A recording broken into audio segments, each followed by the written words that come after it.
Hey, how's it going guys? This is Dave 2D and today I'm giving you a relatively exclusive look at a device that I think many people are interested in, the Apple Watch. And this is my video on my 1 month experience with the Apple Watch. Keep in mind, this is not a review. I had access to an app development unit, and this is more of a collection of thoughts and observations I had while I was using it. So I handled this thing for about a month. I had to give it back, so I don't have the unit anymore, but what I do have is a really cheap and weird looking replica of this device, and I'll be using some animations and this replica to showcase some elements and features that I thought were important. So I'm not gonna make this thing like a 3-hour video, and quite frankly, I really could because there's just that much information I'd love to share with you guys. But just for the sake of your sanity and keeping this video short, I'm just gonna focus on some key elements that I think are important. So here it is, my 1 month experience of the Apple Watch. The Apple Watch comes in two case sizes, a 42mm and 38mm, and these dimensions refer to the height of the case, so from the top to the bottom. In terms of their usability, they are both good. Any decent developer is going to make their apps very usable on that smaller 38mm screen as well. Some people like them big, some people like them small, so underneath this video I've enclosed a link for a PDF with two accurately sized vectors of the Apple Watch. You can download them, print them out, and test it out on your wrist just to see which one you like. There's really no right or wrong, it's all preference. I only experienced their stainless steel case. This is the case material that starts at $549. The casing looks and feels very well made, but the design always seemed a little feminine to me. The sapphire face does not scratch easily. I wasn't really in the position to test it out with sandpaper or anything, but the stainless steel casing with the sapphire crystal face will hold up very well to normal use.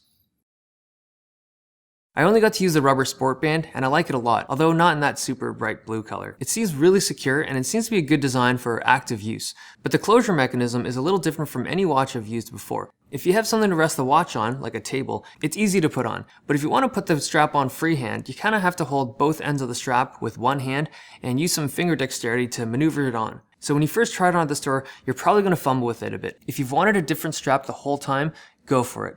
But don't upgrade the strap just because it feels weird at first. It took me like 3 days to get used to it.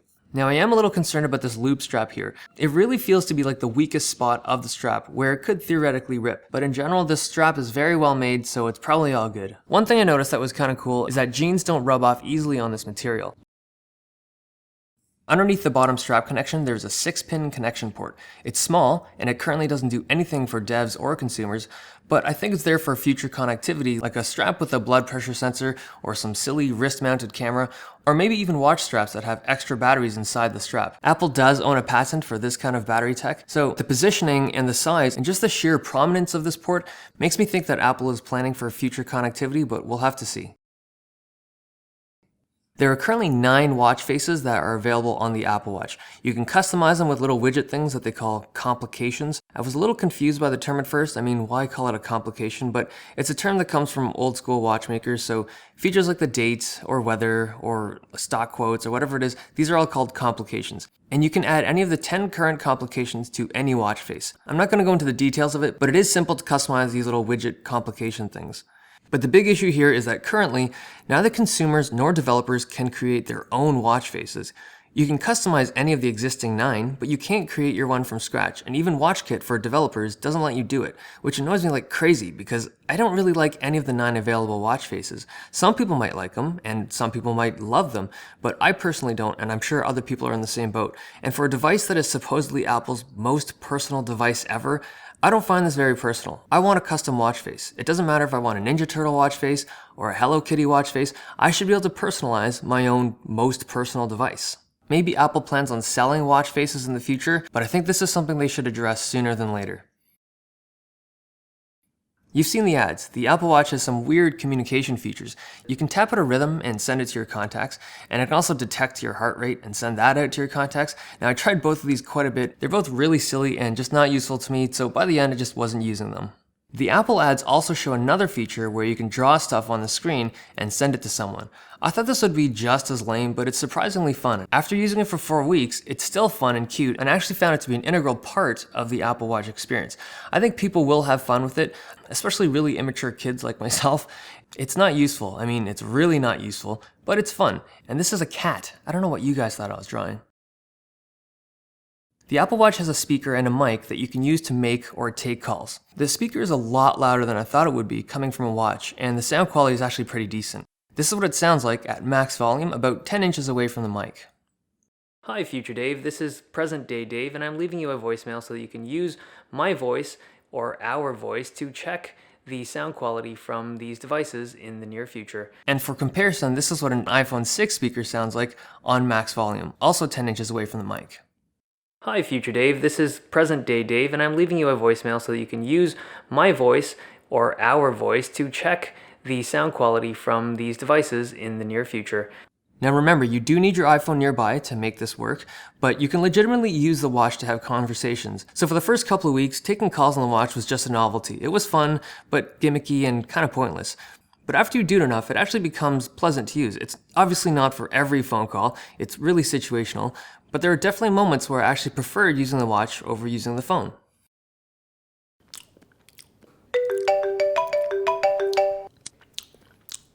Hey, what's up? Hey Dave, what are you doing? I'm eating 2 bananas at the same time.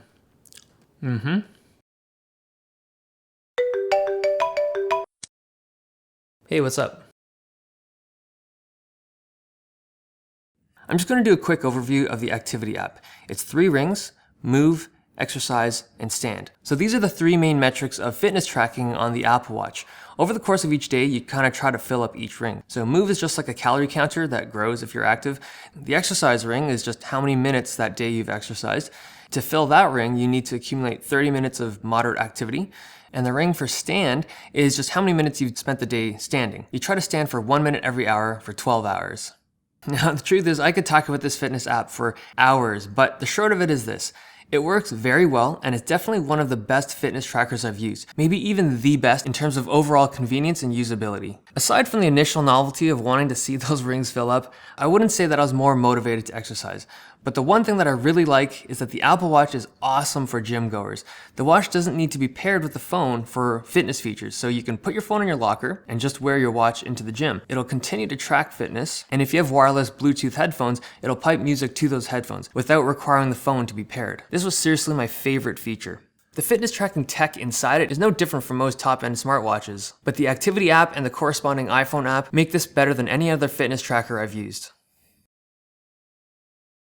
The learning curve for the controls and the general UI is a little steep. It's not as intuitive as most Apple products. It's also weird that the bottom button is the same size and shape as the power button on the iPhone 6, so you kind of think it'll turn the screen off when you press it. But after a few days, you get used to the controls and you can navigate around the apps and notifications pretty easily. The Crown is actually a really good control interface, but the thing is, even after I was comfortable with the controls and the UI, I still preferred my phone to do basically everything related to these notifications. So things like emails, texts, calendar alerts, reminders. The Apple Watch did all this stuff well, but my phone did it better, and it's in my pocket. I felt this way with the Moto 360, and I still feel this way with the Apple Watch. Now, this is an area where everyone's experience will be different. I know a lot of people really like wrist notifications, so keep in mind that this is just my opinion from my experiences. The charger is like a little weird puck that magnetically attaches to the watch. I think this charging mechanism is kind of boring. It's built well, it's wireless, but it doesn't matter how you spin it, it looks and it acts more like a charging cable or a dongle instead of a dock. And I prefer the self-standing dock from the Moto 360. That dock wasn't magnetic, but it felt like a little bed for the Moto 360 to take a nap in. This feels like some dangly stethoscope for the watch. There's probably going to be third-party docks for the Apple Watch, but yeah, I really don't love this puck thing. Okay, so some closing thoughts here. I think the Apple Watch is a distinctly different experience from any other smartwatch I've used before. It has a different design, it's got a very different UI, different type of controls. Everything about it is distinctly different and distinctly Apple, but despite all these differences, it doesn't feel that different from any other Android Wear device in terms of its usefulness.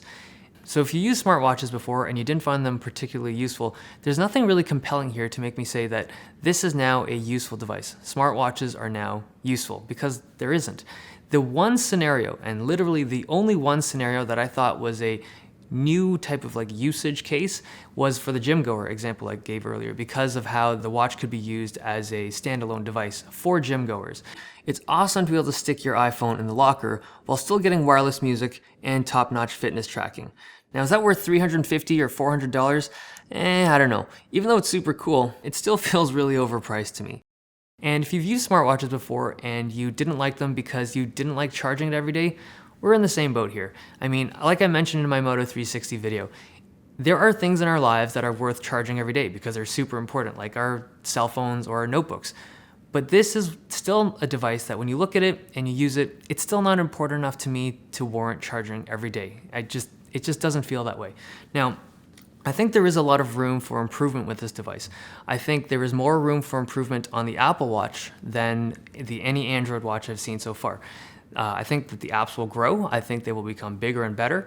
And that mysterious 6-pin connection at the bottom of the watch, if Apple's actually working on a battery-packed wrist strap, I think that's going to change the game. But that's the end of this video. I hope you guys liked it. I spent a ridiculous number of hours working on this thing, like a shameful number of hours working on this thing. If you guys liked it, give me some thumbs, and if you loved it, give me some subs. It's been nice. I'll see you guys next time.